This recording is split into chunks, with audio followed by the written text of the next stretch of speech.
So this might not surprise you, but there's some things I think about a lot. Now, and so you guys just run to this place, right? That's like, what does he think about? Right? Believe it or not, what I think about a lot is kind of what makes someone kind of stop going to church? What makes someone start going to church? Why does someone pick the church that they do? I mean, what are the things that are behind that? You know, is it family tradition? It's kind of what I've always done. You know, is it a theology thing? Is it that just it so theologically connects with you perfectly that that's what you're holding on to? Is it just the location? I will tell you, when I returned to church years ago, there was one 2 blocks away that I could walk to, and I was like, well, really no excuse here. Might as well go. Right? There's all kinds of things that can drive it.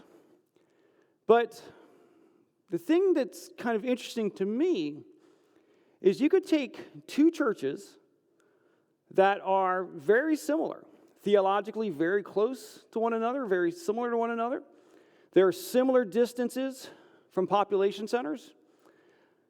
There could be other aspects that are similar. Yet one church could be growing and overflowing, and another church isn't. So what's going on there? What is the thing, or what are some of the key things that really lead to a difference in that outcome? So recently, Bonnie and I were talking to a friend of ours who we've known for many years, and we actually met in church. Is that we actually had both moved to a new area right around the same time. We're going to the same church, got to know each other, and we've actually kind of stayed connected, even though we're up here now and she's down in Florida.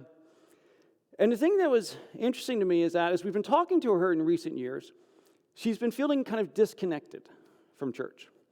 And she has moved from church to church trying to find a place to feel connected. She even stopped going to church for a while.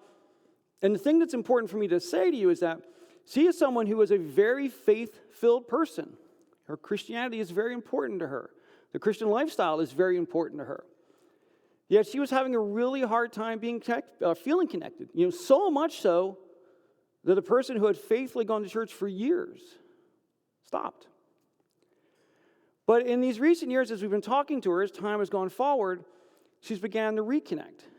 And the thing is that the church that she's feeling connected in is not a denomination that she aligns with.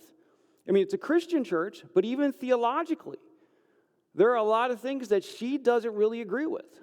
Yet, this has become a connected church family for her somehow. So I guess the question is, what did she find there that she wasn't finding elsewhere? Well, it's going to take you 20 minutes to find out. Right? Because that's what I want to talk about today. What is it? What went on in her life, and what do we know is happening? What is causing these things to happen? So remember that this week we're continuing our series, What If Self-Help Isn't the Best Help? And our goal as we go through this is that, you know, how do we get to have a life that's filled with meaning, with peace, with purpose, to have a life where we feel healthy and whole? You know, and we've talked a lot throughout this series about the importance of having something in your life that you really feel driven to be a part of and to make a difference in. And that a key part of having meaning, peace, and purpose in your own life is helping other people to have that. Now, I've been talking about that generally throughout most of the series, but today I want to talk about something really specific. The church. Where does the church fit in that? What is the role of the church in all that? Now, remember that throughout this series, we've been using language that kind of models being on a journey. That our destination is this life that feels whole and filled and meaningful. And we're trying to get from where we are now to that place. So anytime when you're on a journey, imagine you didn't have Google Maps, you didn't have your GPS system. You know, those of us who are old enough to remember asking for directions, sort of thing. When you were driving around and you weren't quite sure what the place looked like or when you were there, what's the question you would ask? Well, is this the place? So my question to us is this the place where people find those things? Is this the place where people find those things they're looking for that help them feel more connected, more whole, have a life that feels more meaningful. What is the role of a church in that? And what is the role of our church in that? Now, as we go through this series, we're following the life of some guy named Nehemiah. I've kind of described it in detail for the last 3 weeks, so just a really quick reminder. He lived 2,500 years ago, so he's in the ancient world. He was part of the exiled nation of Israel, which means they had been conquered over a century earlier. He had been a servant to the king. And he learned that although people had been driven from the city for a time, they had been allowed to return. So the families that had been driven out, their descendants had been allowed to return, which should have been good news, but it wasn't. Because he learned that the perimeter of the city had been so badly destroyed that after over a century of destruction and all the things that go with that, the perimeter was not a source of protection anymore. And so he wanted to make a difference there. So given that it seemed almost impossible that he would be able to help, he stepped out, he tried. And as we followed him, he actually got to the city. He got to start on the project. And he started bringing people together to work on it, as unlikely as that sounds. Now, the thing that's really interesting, just to set a time frame for us, by the time that Nehemiah gets there to do the work, 140 years have passed since the nation was conquered, since the initial destruction of the city. And over that 140 years, the people living there are obviously across generations. The people living there had had some really hopeful things happen, that the kings would allow some of the people to return. Some of the kings, or one of the kings, even allowed them to rebuild the temple. And that's really important, right? Because remember that in ancient Judaism, the temple is the source and the center, not source, but the center of faith.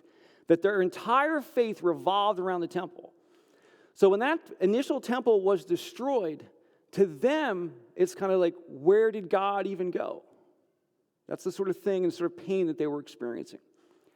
So one of the kings allows them to rebuild their temple. Now that was really exciting, but it took 20 years to rebuild the temple, meaning that some people would have seen the project start and not lived to see it finished. But now time has gone on, more people have returned, and now Nehemiah has shown up to actually do the work that he feels called to do, to reconstruct this perimeter, to reestablish the wall around the city, to get the gates back in place. He's drawn to do all those things. But now think about it. It took 20 years to rebuild a temple. He's trying to reconstruct something that goes entirely around the city. How long is that going to take? Well, Nehemiah tells us this. So on October 2nd, the wall was finished, just 52 days after we had begun. So as we join Nehemiah this week, he just finished a project in a month and a half that had been waiting 140 years to be finished. Now, how could he possibly do that? I mean, again, the temple took 20 years. He's surrounding an entire city here. How did he possibly do that? Well, he did a few things that are really important. I mean, one thing we know is that he planned ahead. He had actually put together a plan of what he wanted to do. We kind of saw that in the first week. We know he prepared. He pulled together the things that he needed. We saw that in the second week so that he could actually get to work.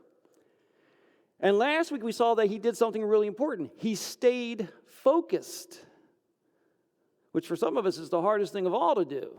But of course he didn't have smartphones and the internet, so that probably made it easier to stay focused.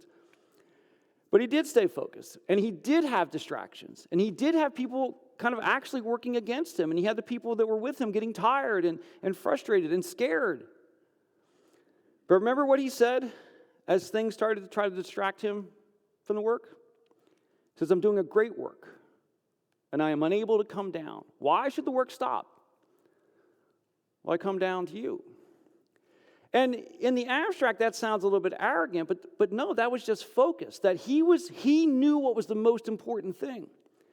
You know, that there's this kind of classic management saying that we hold on to. Do not let the urgent interfere with the important. Right? Do not let the urgent interfere with the important. That when we're doing something that is important, there are going to be lots of urgent things that pop up. But how often do we are in the middle of concentrating and trying to do something, and we hear an email come in or the phone rings, and we stop, and we do that? How long does it take you to get back into what you were doing once you stop? And particularly if you're like reading an email, it's like, oh, wow, I wonder what's going on in the world today. Let me go to the internet now. Let me click around for a bit, Or I'm a big YouTube guy. It's like, oh, I'll just watch one video sort of thing, which becomes 2 videos and 3 videos and that sort of thing. But he didn't do that. He stayed focused on what's important, not letting the urgent interrupt the important. Now, all those things are really important, but just those things alone couldn't have done it. Right? No matter how well he planned, no matter how well he prepared, no matter how focused he was, he alone could not have this kind of success. So what else did he do? Well, remember, why was Nehemiah doing this project? Was it because he wanted to be the guy who was known for rebuilding around the city, that he was the one who came in and put that great, beautiful wall up with his name on the side? Is that what Nehemiah was there to do? He wasn't. He was there to help people. Remember that for him, fixing the perimeter of that city was about giving people a better life, a safer life, a more whole life. And since his motivation was not the perimeter itself, but the people that it helped, he invested in people. He realized that in order to do this well, he had to invest in the people.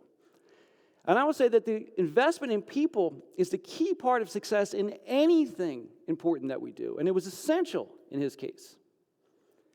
Because one of the things that Nehemiah understood is that every person needs to have a sense of value. Every person needs a sense of value. The way to destroy someone's hope in life is just destroy their sense of value. And many of the people living in this city had had that feeling for a very long time. And Nehemiah understood that there were 2 sides to a human being's sense of value. One part of it is every person needs to feel valuable. Every person needs to feel that they're an important part of something important. Every person needs to feel that they are an important part of something important. So he brought the people in together, and the people worked together on the project, that they understood that they were an important part of something important, that each person mattered in the project, and they each had a place in it. So he brought them in, and they worked on the project, each one of them doing what they could do. But in addition to having a sense of being valuable, he also understood that people needed something else. They needed to feel valued. Right? Valuable means that what you do has significance. The actions you take, your abilities, your participation has significance. Valued is separate from that. Every person needs to feel valued no matter what they can do. Right? Every human being is a child of God, a loved child of God. And so when a person feels valued, they're loved for who they are, not what they can do. And it's that idea of separating a person from their behavior. Right? Valuable means there's a behavior or a skill you have. Yeah, that's really important. We need those skills. But some of us are at a place in our life where we can't do those things. Does that make them less valued? Or do they mean less to God? Do I mean less to God?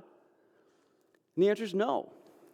But here's the reality is that we can walk around and tell people all day that God loves you, God, you're valued by God.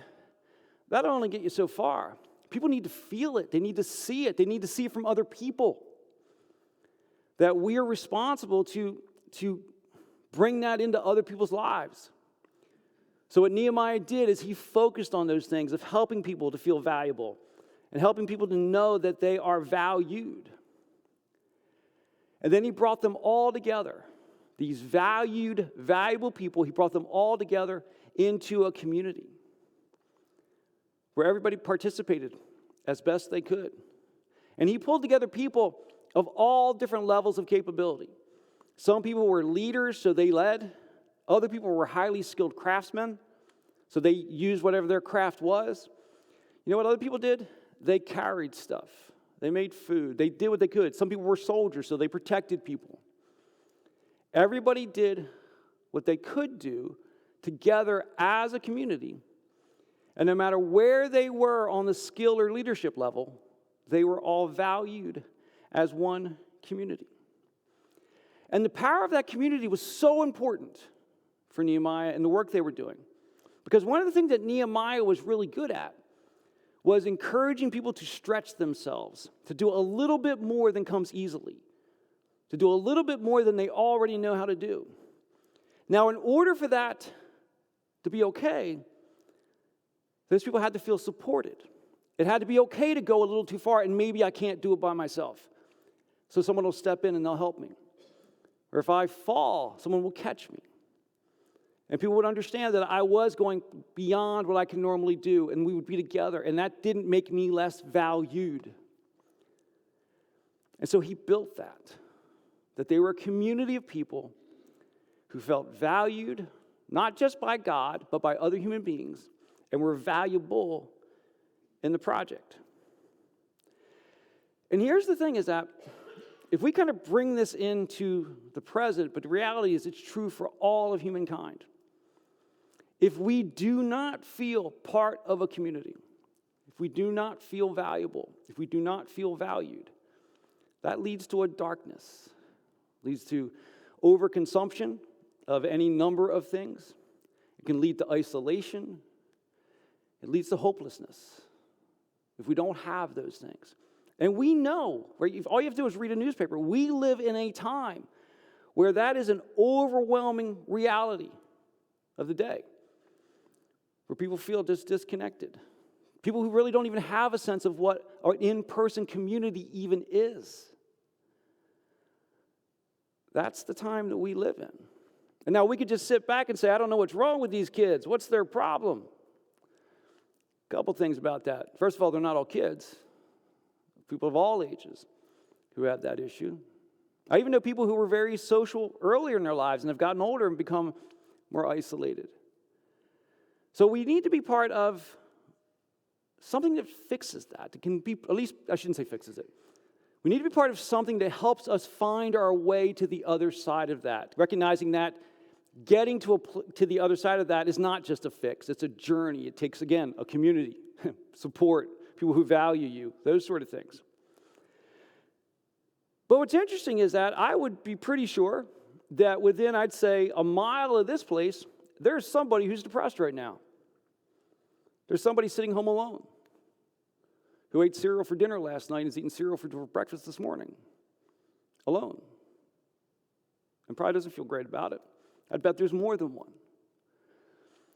So around us, these things are going on.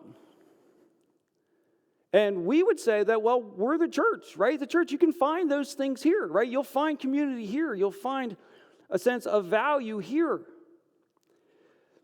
But they're not coming here. Many of them aren't going anywhere. I'm not isolated. I'm not singling us out.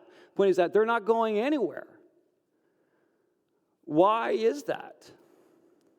Because they don't think they're going to find it here. Or up the road a block. Or on the other side of town. They don't think that's what a church does. People are longing for these things. But when they look for a solution, they don't believe they're going to find it in the church. Their expectation is it's not here. So again, what can we do? We can sit back and blame them. That's not very helpful. And it's probably not even accurate. It's not really their fault. It's just kind of what has happened. Or we can say we're not going to accept that we're going to overcome it. They're going to do the work that it takes to connect with those people somehow, to reach out to those people somehow, to get them to see that there's something that they didn't know existed. So, how do we do that? Well, fortunately, we're walking through Nehemiah. And Nehemiah actually gives us, again, a framework for what we should do. Now, we focus very much on Nehemiah as kind of going out and doing the work to rebuild the perimeter. But in order to do that work, Nehemiah had to have the authority to do the work. So when he went out to do the work, the king made him the governor of the city, which gave him authority to do things, which is good. That helped him to do the work he had to do. But the position of governor comes with privilege. It comes with the right to tax people. And in that time frame, taxing people meant demanding money like silver, as well as demanding food and wine. And prior to Nehemiah, the governors had fully exercised that privilege, that they taxed the people heavily. And they even allowed the people who were close to them, the governors allowed people close to them, to put burdens on people. Now, what's interesting is that none of this was Nehemiah's fault. Nehemiah didn't have that intent, but yet, that's what people expected from the governor, that the governor would come in and fully exercise his privilege to do the things that he wanted to do, because he had that authority. So Nehemiah had to decide that he wasn't going to do that. So what did he do? He basically had to do more than just say, hey, I'm not going to do that. He had to demonstrate it. So what Nehemiah tells us is that he sets out to lighten people's burdens. What he says is, the former governors, in contrast, had laid heavy burdens on the people, demanding a daily ration of food and wine, besides 40 pieces of silver. Even their assistants took advantage of the people.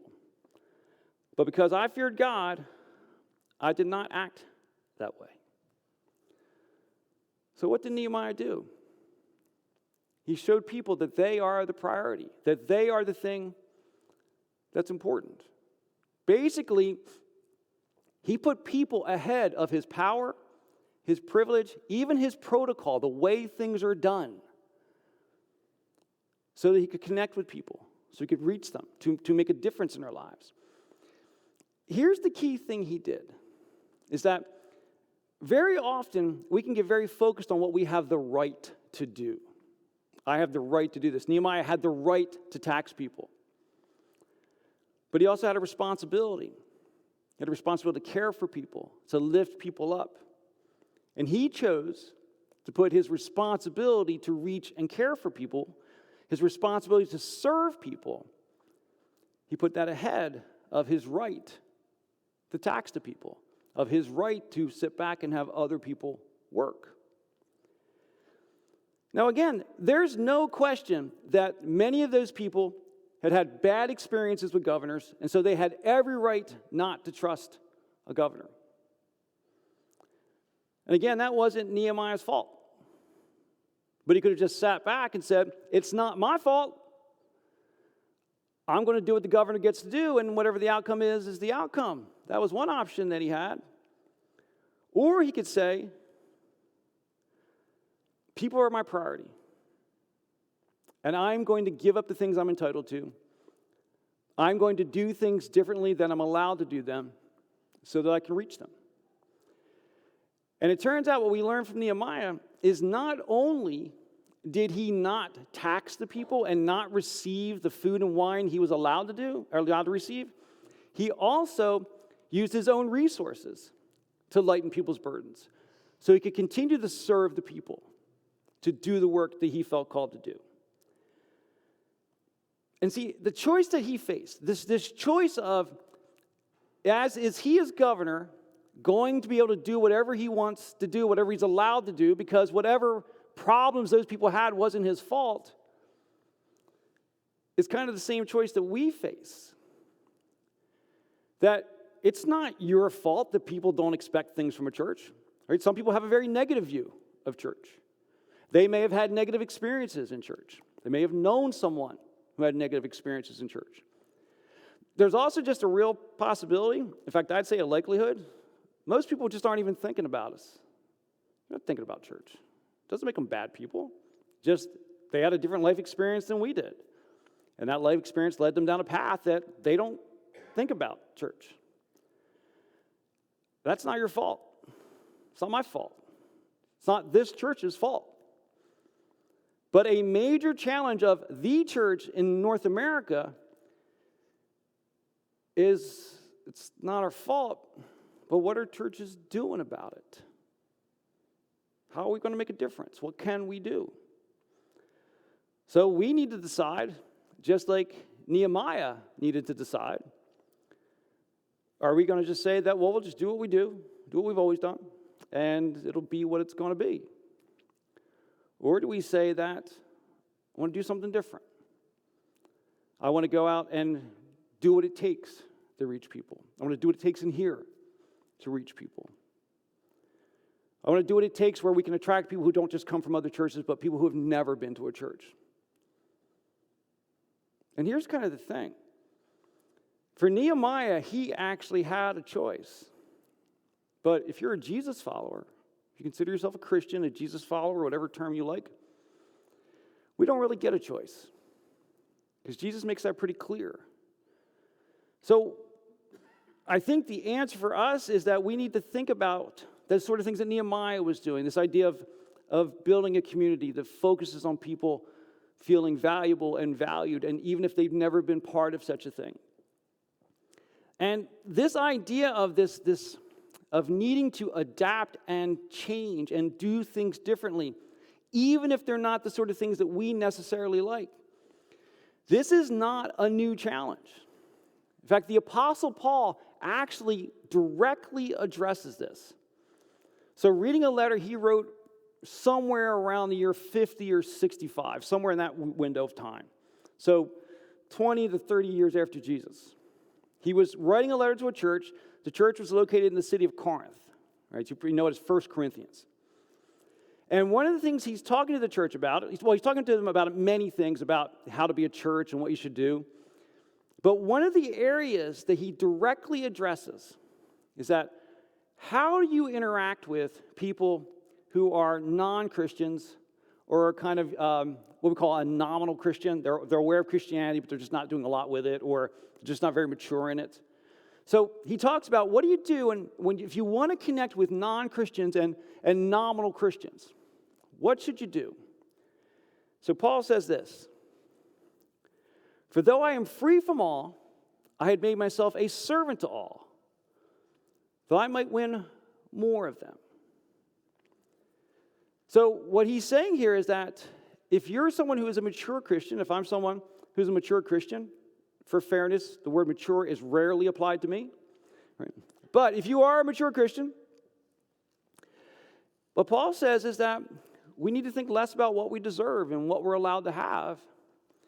We need to think more about being a servant to non-Christians, a servant to nominal Christians, a servant to our peers here. Now, where in the world would Paul get the idea that being a Christian means you're supposed to be a servant?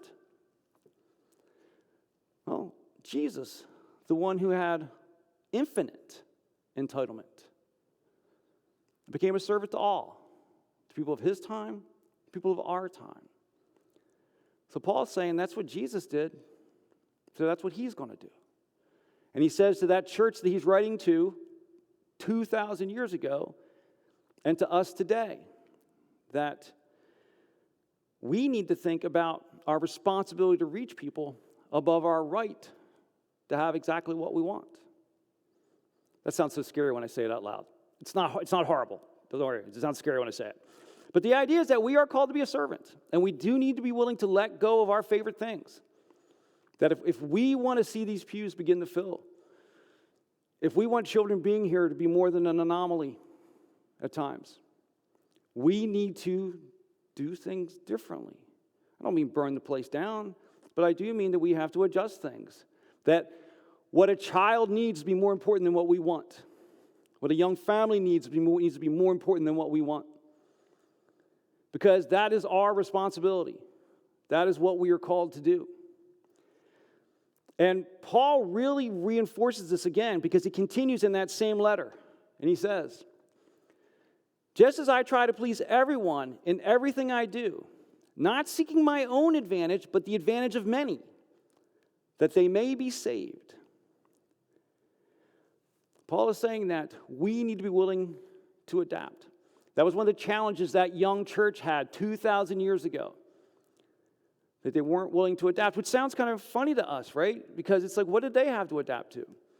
Well, they were in a place surrounded by non-Christians and many nominal Christians, many more non-Christians.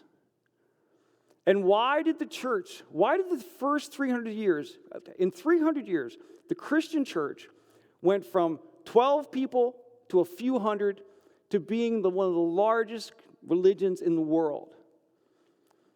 Because they adapted to their environment.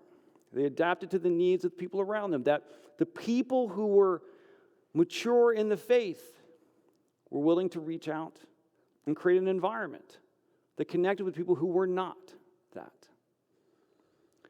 So what does it mean for us? What are we called to do? How are we meant to connect with this world around us? What are the just kind of big picture things? What do we need to do?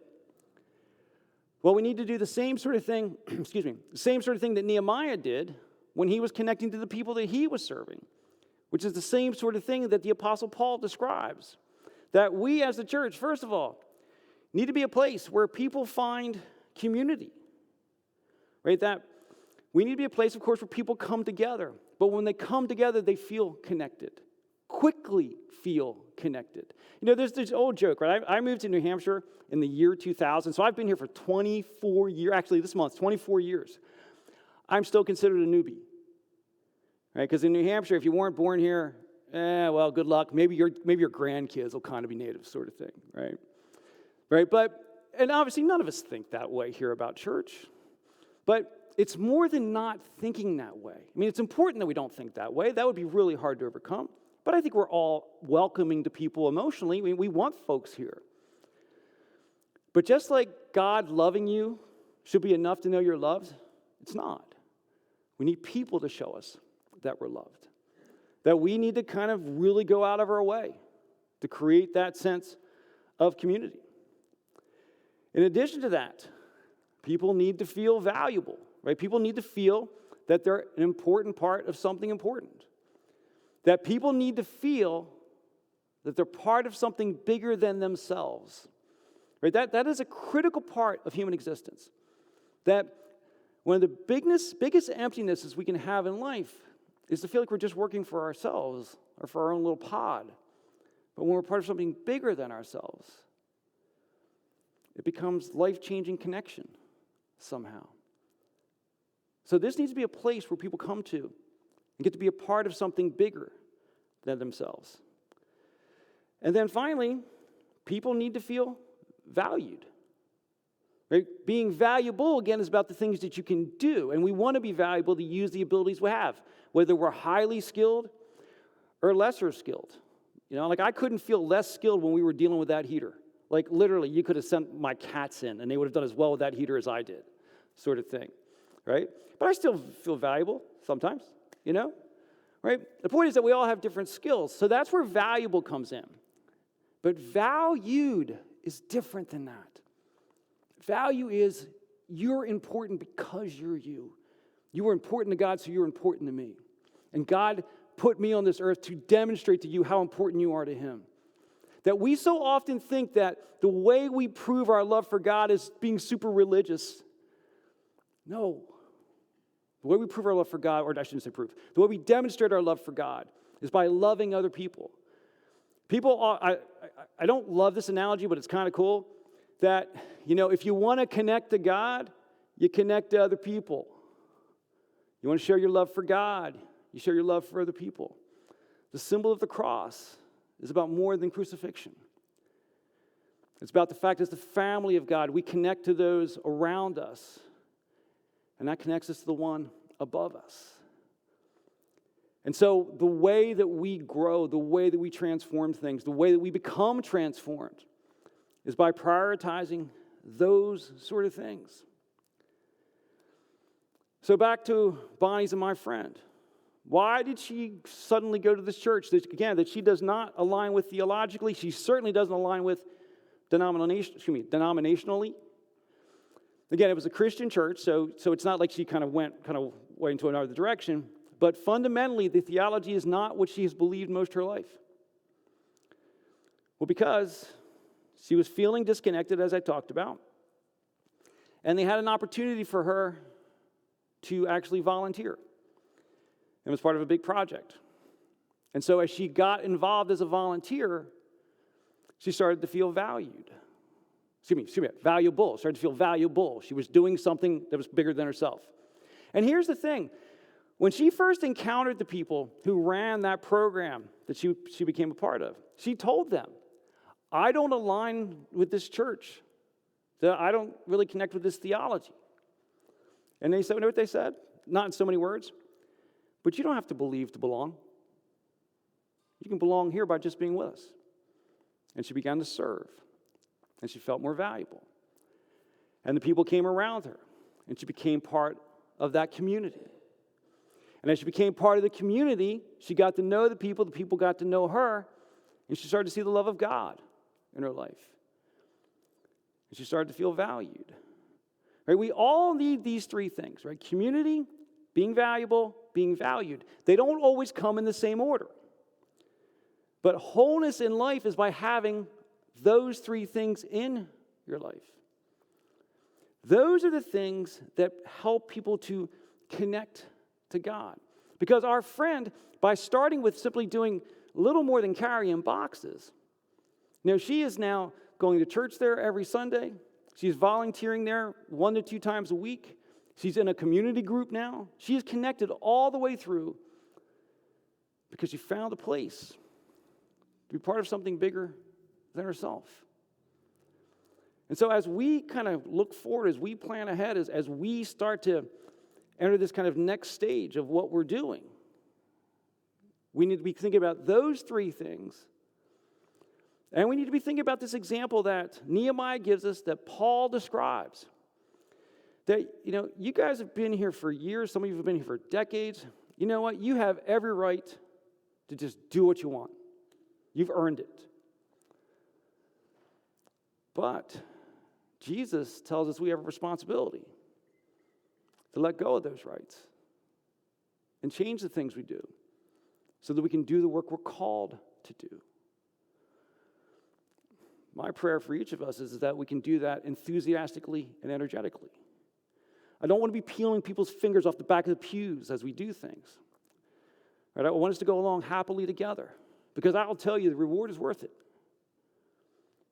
So my prayer is that we go forward with that attitude as we go forward from here.